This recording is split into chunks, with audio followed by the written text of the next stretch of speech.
So today I'm going to teach you all about garlic and how to go from a single clove to a full bulb, and finally the delicacy that is garlic bread.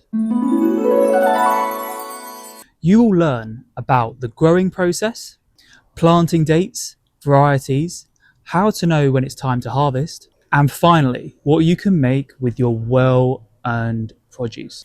At the end of this video, I'll be sharing a critical tip to ensure that you get large bulbs year after year, so stay tuned. And by the end of this video, you'll be able to grow all the garlic you need to fend off vampires.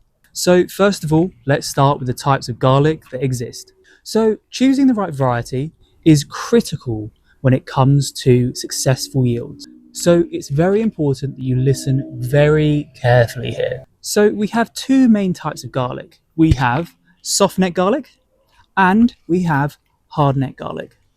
Now, if you're in a colder climate, so your winters are very cold, below 10 degrees C, my recommendation to go for a hardneck garlic. Now, why do I say that? Well, first of all, they are more hardy, but it's not just their hardiness that makes them a great choice.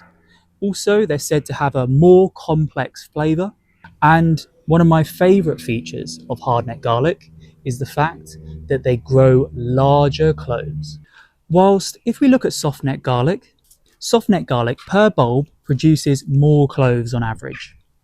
However, those cloves tend to be far smaller than the hardneck varieties.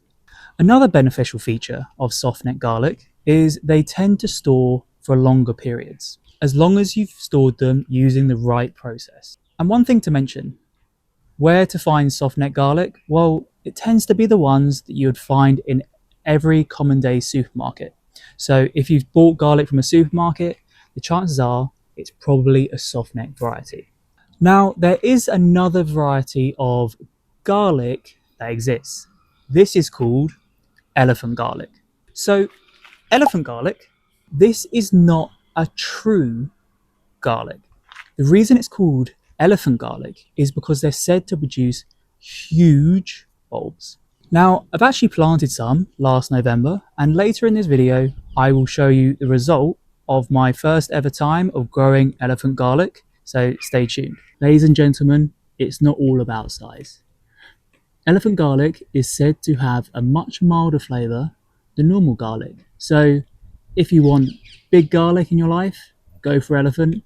If you actually want good flavour, maybe stick to the normal varieties. Planting times. So I tend to plant my garlic in November time, but you can plant garlic from around October through to around the end of February. But one thing just to mention, the later you plant it, the smaller bulbs you'll likely get, or you'll have to leave your garlic in the ground for a longer period, harvesting at a later date. So why plant in the winter, you may ask? Well, this is so a process called vernalisation can take place.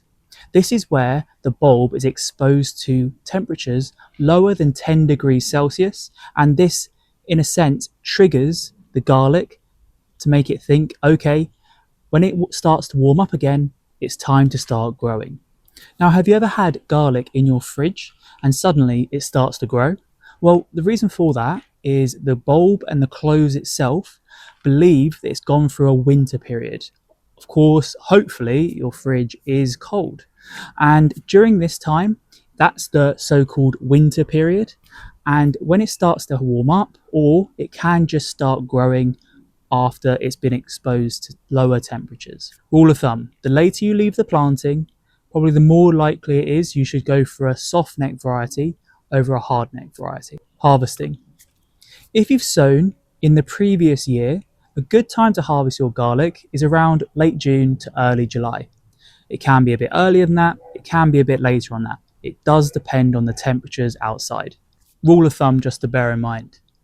Later planting, later harvest. But what you can do as well, you can keep out for critical warning signs that your garlic are ready to harvest. What are these warning signs, you may ask? Now, one warning sign is called rust. So this is what looks like rust on your leaves, and it's a browning process. Next, scapes start to appear.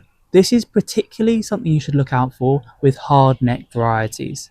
Scapes are stems where the garlic is trying to form a flower, and ultimately this can also be eaten as well. And to be honest, it's pretty garlicky. Storage. So this is a critical process to make sure we have garlic all year round. Once harvested, you need to dry out your garlic. To do this, all you need to do is find a hanging space and hang your garlic out to dry for around 2 to 4 weeks.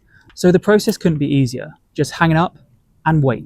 So back to the elephant garlic I planted last November. Well, the size of this garlic was actually turned out to be pretty disappointing on a whole. And to be quite honest with you, I don't know why.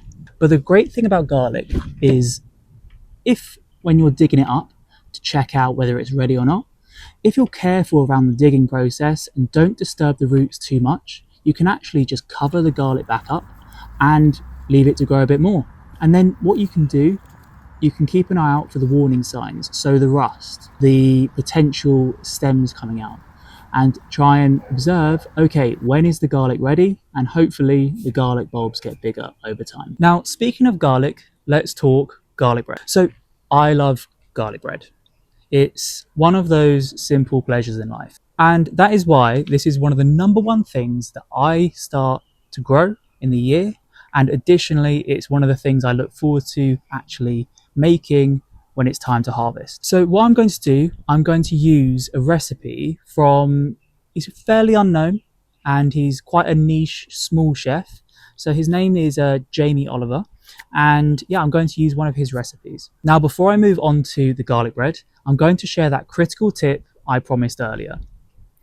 Now, the critical tip for growing huge bulbs year after year is when you're using your garlic, use your smallest cloves. Why, you might ask? By using your smallest cloves, you are leaving the larger cloves to be used the year after.